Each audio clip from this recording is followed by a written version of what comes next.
கண்ணியமிக்க அல்லாஹ்வின் நல்லடியார்களே, அல்லாஹ் ஜல்ல ஷானஹு தஆலா அடியார்களின் எல்லா தேவைகளையும் நிறைவேற்றக்கூடிய ராசிக்காக இருக்கிறான் என்பது நாம் கொண்டிருக்கிற ஈமானின் அடிப்படை. அல்லாஹ் தான் இந்த உலகத்தில் எல்லா மக்களுக்கும் கொடுக்கிறான். அவர்கள் முஸ்லிமாக இருந்தாலும் கொடுக்கிறான், முஸ்லிமாக இல்லாவிட்டாலும் கொடுக்கிறான். அவர்கள் பாவம் செய்யக்கூடிய பாவியாக இருந்தாலும் அல்லாஹ் ஜல்ல ஷானஹு தஆலா அவர்களுக்கு கொடுக்கிறான். ஒரு சிலர் ஒரு மாதத்திற்கு ஒரு சில ரூபாய்களை சம்பாதிக்கிறார்கள், மிக குறைவான தொகையை சம்பாதிப்பார்கள். அல்லாஹ் அவர்களுக்கு தேவையான நிம்மதியையும் கொடுக்கிறான். ஒரு சிலர் லட்ச லட்சமாக சம்பாதிக்கிறார்கள், அவர்களுக்கு தேவையானவற்றையும் அல்லாஹ் கொடுக்கிறான். ஒரு சிலருக்கு வியாபாரத்திற்கு எந்த விதமான வழியும் இல்லாமல் இருக்கிறது, அவர்களுடைய வயிறு நிரம்பக்கூடிய அளவிற்கும் அல்லாஹ் கொடுக்கிறான். நாம் அல்லாஹ்விடத்தில் கையேந்தி கேட்டாலும் அல்லாஹ் கொடுக்கிறான்.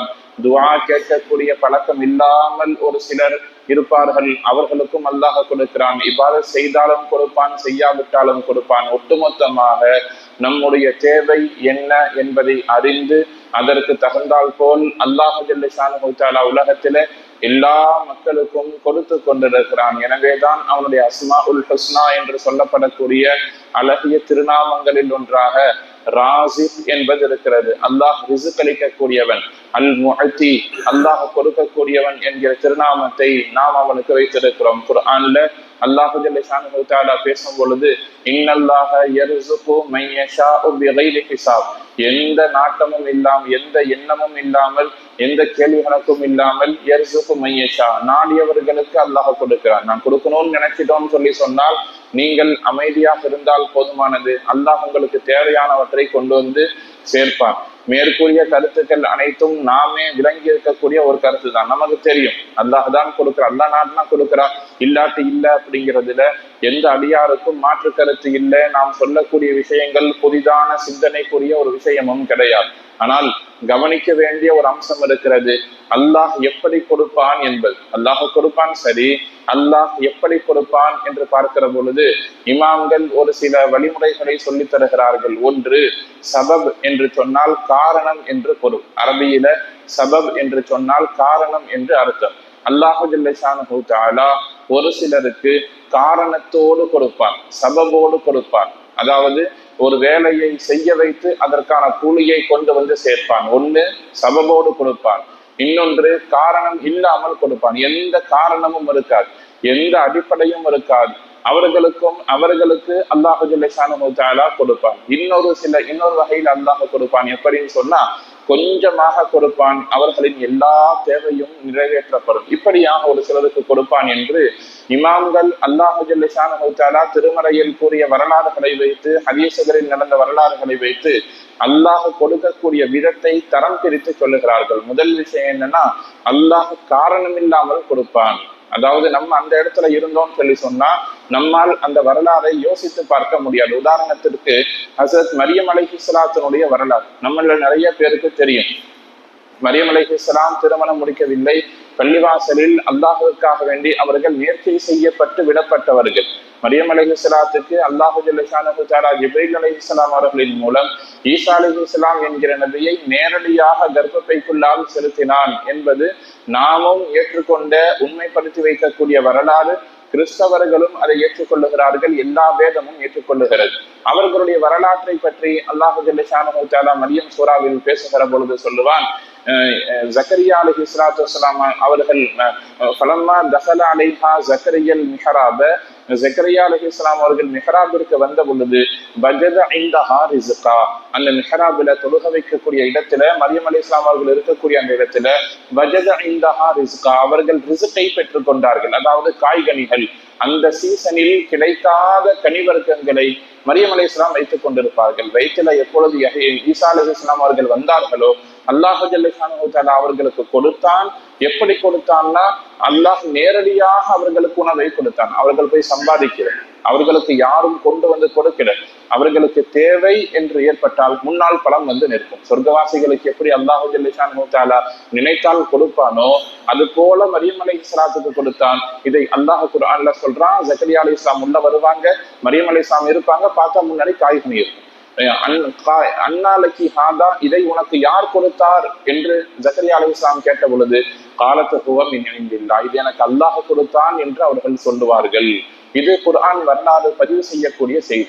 நாம யோசிச்சு பார்க்கிறோம், நமக்கு ஒரு பொருள் வேணும்னு சொன்னா காசு கொடுத்து வாங்கும், சம்பாதிச்சு வாங்கணும், அல்லது பிறர் நமக்கு அன்பளிப்பாக கொடுத்தணும். ஆக கடைசிக்கு நாம் எங்காவது போய் எடுத்துக்கொண்டாவது வர வேண்டும். குறைஞ்சது காசு கொடுத்து வாங்கணும், இல்லாட்டி எடுத்துட்டு வரணும். சும்மா கையில அப்படியே ஒரு பழம் உருவாகணும்னு கேட்டா உருவாகாது. ஆனால் அல்லாஹ் நாடினால் காரணம் இல்லாமல் கொடுப்பான். நேரடியாக அல்லாஹ் நம்முடைய ரிசுக்கை நிறைவேற்றுவான் என்பதற்கு மரியம் அலைஹிஸ்ஸலாத்தினுடைய வரலாறு ஒரு சான்று. அதே போல ஹஜ்ரத் ரசூலுல்லாஹி ஸல்லல்லாஹு அலைஹி வஸல்லம் அவர்கள் ஒரு நாள் கடுமையான பசியில தன்னுடைய மகள் ஃபாத்திமா ரலியல்லாஹு தஆலா அன்ஹா அவர்களுடைய வீட்டுக்கு வருவார்கள்.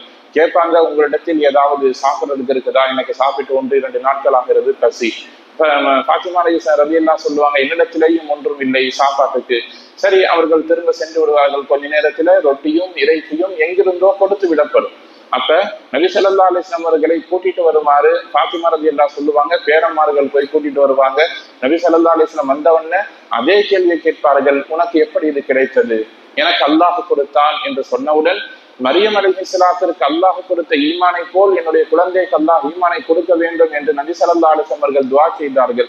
மரியம் அலைஹிஸ்ஸலாம் என்ன சொன்னாங்க? காலத்துக்கு மின் இன்டில்லாஹ். ஃபாத்திமா ரலியல்லாஹு என்ன சொன்னாங்க? எனக்கு அல்லாஹ் கொடுத்தான்னு சொன்னாங்க. ரசூலுல்லாஹி ஸல்லல்லாஹு அலைஹி வஸல்லம் அவர்கள் துஆ செய்தார்கள், என்னுடைய மகள் ஃபாத்திமாவுக்கு மரியமை போல் அல்லாஹ் ஈமானை கொடுக்க வேண்டும்னு துஆ செஞ்சாங்க. இப்படி ஒரு சில நேரங்கள் நெருக்கடியாக இருக்கும், ரொம்ப கஷ்டமாக இருக்கும், எந்த விதமான வழியும் நம்ம கையில இருக்காது. ஆண்டவன் விட்ட வழின்னு சொல்லி நாம் அமைதியாக இருப்போம். எங்கிருந்தோ ஏதோ ஒரு வழியில் ஒவ்வொரு மனிதனுடைய சூழ்நிலைக்கு தகுந்தால் போல் அல்லாஹ் ஏதாவது ஒரு விதத்தில் அவர்களுடைய தேவையை பூர்த்தி செய்வான். நமக்கு தேவை நம்பிக்கை மட்டுமே, நமக்கு தேவை ஈமான் மட்டுமே. அல்லாஹ் கொடுக்க நாடினால் காரணம் இல்லாமல் கொடுப்பான். 2வது நாம சொன்னோம், அல்லாஹ் நாடினால் காரணத்தோடு கொடுப்பான். அல்லாஹ் நாடும் பொழுது காரணத்தோடு கொடுப்பான். எப்படி காரணத்தோடு கொடுப்பான்னா, இதே ஃபாத்திமா ரலியல்லாஹு தஆலா அன்ஹா அவர்கள் கடுமையான பசியிலும் பஞ்சத்திலும் இருக்கக்கூடிய நேரத்தில் வீட்டுல ஒரு 6 திர்ஹம் இருக்கிறது. அலி ரலியல்லாஹு தஆலா அன்ஹு அவர்கள் வீட்டில் இருக்கிறார்கள், ஹசன் ஹுசைன் அவர்கள் வீட்டில் இருக்கிறார்கள். ஒரு தேவையுள்ளவர் வந்து எனக்கு ஏதாவது கொடுங்கன்னு கேட்கிறாங்க. வீட்டில் இருப்பதே 6 திர்ஹம். என்ன ஆச்சு? அலி ரலியல்லாஹு தஆலா அன்ஹு அந்த 6 திர்ஹத்தை கொண்டு போய் அப்படியே சதகா செய்யுங்கன்னு சொல்றாங்க. ஃபாத்திமா ரலியல்லாஹு சொல்றாங்க, இருக்கிறதே 6 தான், கொடுத்தால் ஒண்ணும் இல்லை, பரவாயில்ல, அல்லாஹ் கொடுப்பான், நீங்கள் கொண்டு போய் தர்மம் செய்யுங்கள். அல்லாஹ் அலி ரலியல்லாஹு தஆலா அவர்களை கொடுக்க வைத்து அவர்களுக்கு பகரத்தை கொடுக்கிறான். நாம் இங்க பார்க்கிறோம், அல்லாஹ் காரணத்தோடு கொடுப்பான். எப்படி கொடுக்கிறான்? சதக்கா செய்ய வைக்கிறான். அல்லாஹு ஜல்ல ஷானஹு வ தஆலா அவர்கள் சதக்கா செய்கிறார். பிறகு வீட்டுல இருந்து வெளியே வர்றாங்க, ஏதாவது நமக்கு வருமானத்துக்கு இன்னைக்கு வேணுமேன்னு சொல்லி வெளியே வர்றாங்க. சந்தையை நோக்கி செல்லுகிறார்கள். ஒருவர் ஒட்டகத்தை மேய்த்து கொண்டு வருகிறார். இந்த ஒட்டகத்தை விலைக்கு வாங்கி கொள்ளுங்கிறாங்க. அலி ரலியல்லாஹு கையில காசு இல்லை, பரவாயில்ல அப்புறமா கொடுங்க, நீங்க யாருன்னு நமக்கு தெரியாதா, வச்சுக்கங்கன்னு சொல்லி கொடுக்குறாங்க. எவ்வளவு? 140 திர்ஹம். வாங்கி கொண்டு சென்று கொண்டிருக்கிறார்கள். முன்னால் இன்னொருவர் வருகிறார், எனக்கு இந்த ஒட்டகத்தை கொடுத்து விடுங்கள், எனக்கு தேவை இருக்கிறது, விற்கிறீங்களா? ஆமா விற்கிறேன். எவ்வளவு? 200 திர்ஹம். 200ஐ கொடுக்கிறார்கள். ஒட்டகத்தை வாங்கிட்டு போயிடுறோம். இவர் அலி ரலியல்லாஹு கடனாக வாங்கியது 140 திர்ஹத்துக்கு, விற்கப்பட்டது 200 திர்ஹத்துக்கு. கடனை 140ஐ கொண்டு போய் வீட்டில் கொடுத்து அந்த வாங்கிய கடனாளி இடத்தில் கொடுத்து விடுகிறார்கள்.